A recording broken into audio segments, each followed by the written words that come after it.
Another great edition of the King's Castle. I'm King James. I'll be your host for the next hour of entertainment news, wrestling news, and whatever else you want to know. And here to help me as always, decked out in his Panthers gear, is my colleague, the always reliable and rarely shy, Blair Chopin. Blair, good evening. Good evening, James. I got one question for you. Are you ready for some football? Yes, definitely. Well, we're going to get into the football talk a little bit later on, so stay tuned. But first things first, we got to catch everybody up on the week of professional wrestling. And I'll tell you something, it has been a very interesting week for both sides, Raw and SmackDown. Well, we'll start things off with Raw. Rawr. Because as most of you know, last week, Kevin Owens became the Universal Champion in a shocking turn of events, thanks to a little help from Triple H. Okay, I gotta ask you a question on this. In your wrestling watching career, where does that rank amongst the most shocking moments? Probably the most shocking moment I've ever seen was when Michael Cole cost Jerry Lawler the WWE Championship back in 2010 on his birthday. Oh, on his birthday. Yeah. So that was more shocking than this? Well, yeah, because you don't expect Michael Cole to be something of a wrestler. Yeah, that's true.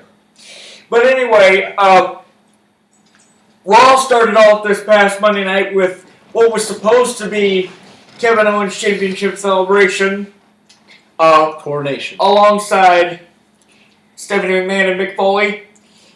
But then Seth Rollins came out there acting like a little crybaby and complaining that Triple H turned his back on him, screaming at Stephanie, saying that she knew what was going to happen when she continues to say she didn't. And it escalated to the point where Rollins actually struck Kevin Owens and they started attacking each other in and out of the ring. And Stephanie wanted to suspend Mr. Rollins because of his actions indefinitely, but Mick Foley overturned her decision and has decided that as of now, the main event for Clash of Champions will be Kevin Owens one-on-one with Seth Rollins for the Universal Championship. And I say as of now for a reason, which I'll get to a little bit later.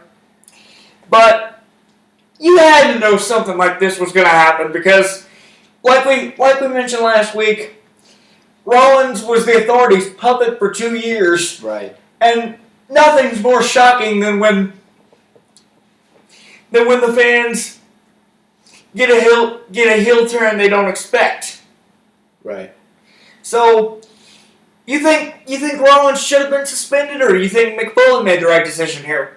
I think Mick Foley made the right decision. I think it's interesting that they were threatening to suspend him and everyone, and all that, because it just shows you what a big turnaround it is from being their golden boy to they want to suspend him.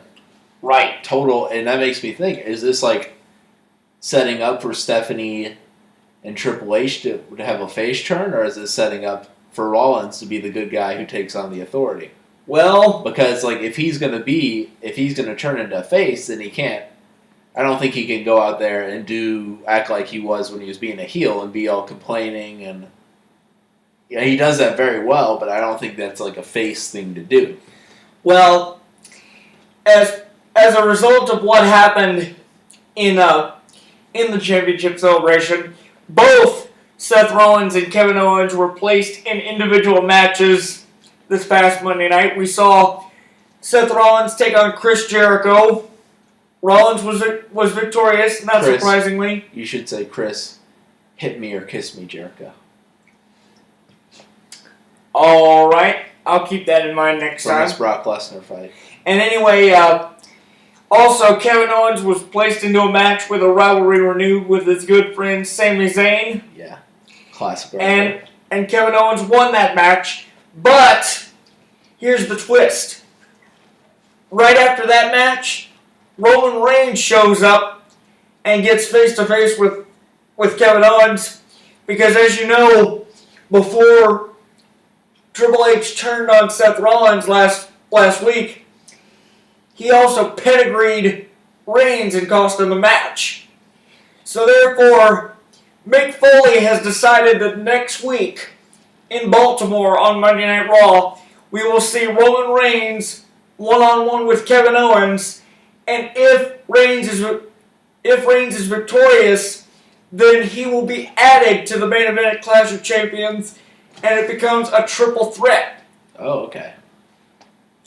You think Reigns has a good shot at this, or you think Triple H is going to screw him again? What's the deal? See, I don't know what they're doing. Like, it's just interesting with these three guys in the position they're in, because it seems like they're all like there's kind of a gray area between whether they're face or heel, or whether the Authority's face or heel. So it's very interesting. That has nothing to do with your question, but I think it's just. I think the WWE might be trying to gauge what the fans think of them trying out different characters, kind of before their bigger events of Royal Rumble and WrestleMania. But I do think Roman Reigns will win that match. Well, let me ask you this. Why not have him in the main event? Let me ask you this. You said before on an earlier episode that I think Kevin Owens should be transgender? No. You said because of his suspension back over the summer, Roman Reigns had to be built back up. Right. So, if that be the case, why would they build him up to be a fan favorite, but then turn on Rollins? Why do you think they turned on Rollins now, as opposed to doing it at a pay-per-view? I think my immediate reaction to Triple H turning on Rollins was that Rollins was going to make a turn to be a face. Right. But then I think the way he behaved at the start of the show Monday night says he's still going with his heel persona, and that's kind of up in the air. But at the same time, I can't imagine the Authority being any sort of a face, like people liking the Authority. The whole point is to rebel against Authority. Right. So, I don't know what they're doing with him. And then I thought at SummerSlam, I thought that they're making, Reigns might be going into some sort of heel turn as well. Well, that was... So, and what is Owens? Is Owens still, what is he? So, I mean, it's all up in the air. But I think it should be up in the air. They should, people are going to watch these guys fight anyway. They're all big names. And they should find the most marketable way to present them. I think Seth Rollins is best as a heel. Yeah. But I think he's talented enough to work as a babyface. So we'll see how that goes. And who's to say they're not setting him up to wrestle Triple H at WrestleMania or Survivor Series or something? I don't know. And also we saw here recently on Raw that as far as Clash of the Champions is concerned, on another related note, we also saw this past Monday night the boss Sasha Banks come out to deliver some bad news, which we thought meant that she was going to retire.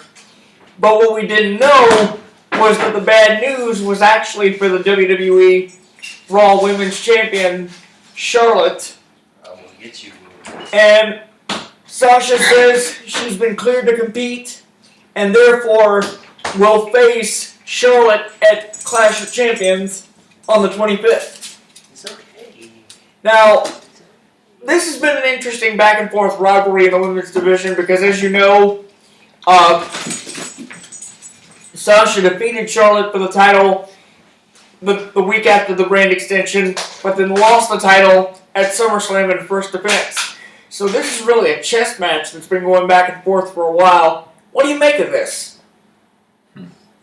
It is kind of the signature women's rivalry.